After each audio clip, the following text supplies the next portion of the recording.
चहा घेऊन आत्ताच झालेला आहे. चहा एकदम छान होता. आता सगळी चहा पिल्यात. आता मस्त मी गाडीत बसणार. आता डायरेक्ट आपण सगळी गडाच्या खाली भेटू. नमस्कार.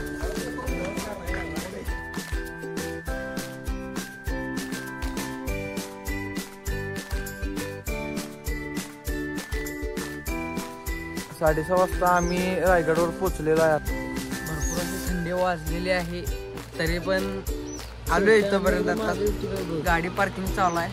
गाडी गेल्या खाली आणि आता आम्ही इथनं गाडी लावून जमलं तर चहा पिणार आहे आणि तर डायरेक्ट वरती. कसं गारगार गाडीवरनं मला घेतलाय. आम्ही गाडीवरनं आलोय 60-65 किलोमीटर. वाईट अनुभव आलेला आहे. गाडी लोकांची घेऊन आम्ही आलोय. हेल्मेट घालून धुक्यात आलोय सर.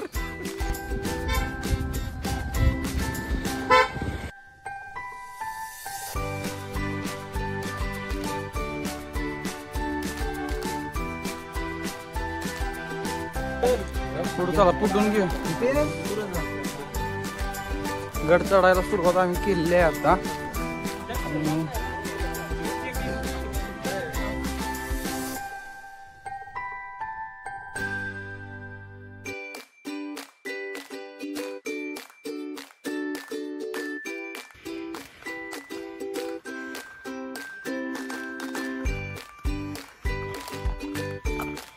प्लास्टिकच्या बॉटल वगैरे काय असतील तर या ठिकाणी डस्टबिन केलेलं आहे. तरी याचा वापर सर्वांनी करायचा आला तर कुठे दुसरीकडे कुठल्या प्लास्टिकच्या बॉटल वगैरे किंवा कचरा कुठेही पसरवू नका. डस्टबिनचा वापर करा.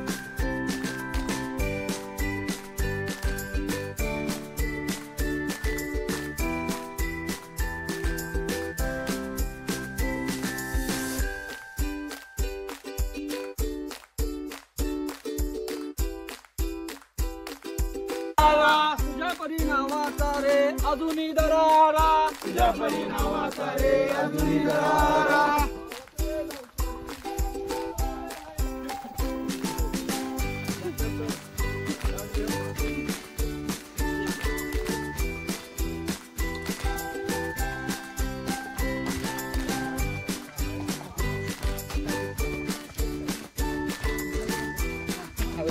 कसं करते.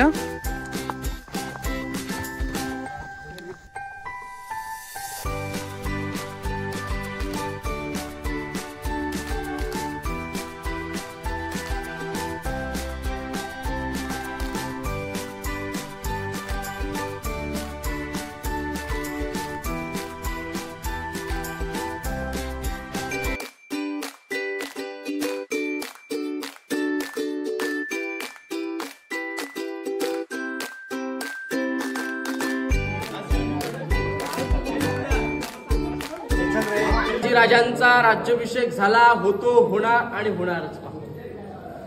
त्या राज्याभिषेकाला त्यावेळेस इथे 6000 प्रजा उपस्थित होती.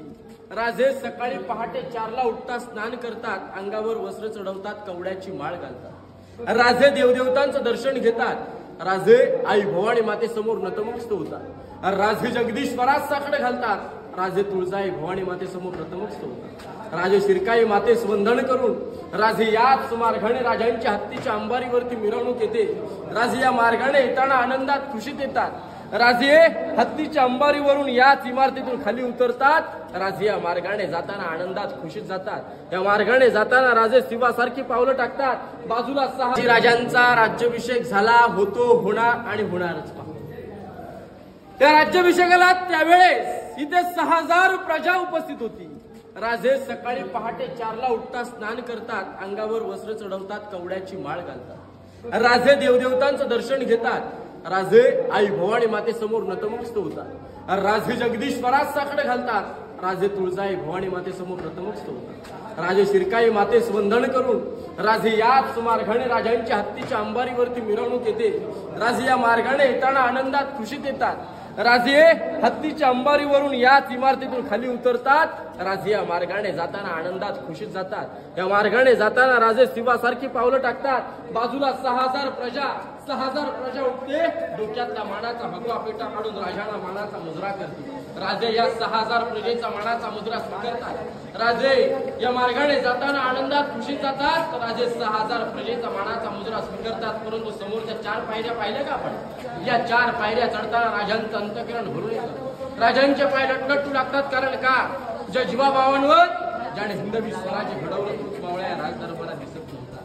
त्या पायऱ्या चढताना राजे नक्कीच आऊसाहेबांना म्हटले की आऊसाहेबची पहिली पायरी चढतो हिंदवी स्वराज्याची, दुसरी पायरी प्रतापराव गुजर, तिसरी पायरी तानाजी मालुसरे, आऊसाहेबची चौथी पायरी चढतो ना, अहो लाख मेले तरी चालतील पण लाखाचा पोशिंदार जगलाच पाहिजे असे म्हणणारे बाजीप्रभू देशपांडे असे वीर मावळ्यांची नावं घेऊन राजे लटलटत्या पायाने सिंहासनावर आरूढ झाले. राजांच्या हातात विष्णूची मूर्ती दिली. राजांच्या अंगावर 1000 मोहरा उधळल्या. राजाने एक नजर या भरलेल्या दरबाराकडे टाकली. राजाने अभिषेक घातला. राजाने आऊसाहेबांकडे पाहिलं आणि राजाने एका कोपऱ्यात नजर टाकताकाच त्या विधवा बायका बघून काय राजांचं अंतःकरण भरलं असेल कल्पना करा. परंतु राजाने रडायचं नसतं. राजाने चित्ते लागणे द्यायची नसते. राजाने कधी समशानात जायचं नसतं. राजे रडले असते, प्रजा नाराज झाली असती. राजे सिंहासनावर त्यारूढ झाले. राजाने आऊसाहेबांकडे पाहिलं आणि आऊसाहेब काय म्हणतात? अरे या शिवनेरीच्या काळ्या मातीत खेळणार बाळ, या शिवनेरीच्या काळ्या मातीचे गडकिल्ले बनवणार माझं बाळ आज 32 मणाच्या सिंहासनावर त्यारूढ होतोय. एक मण म्हणजे 40 किलो, असं 1280 किलोचं सोन्याचं रत्नजडित सिंहासन होतं. या सिंहासनावरती राजे आरूढ झाले. राजे छत्रपती झाले.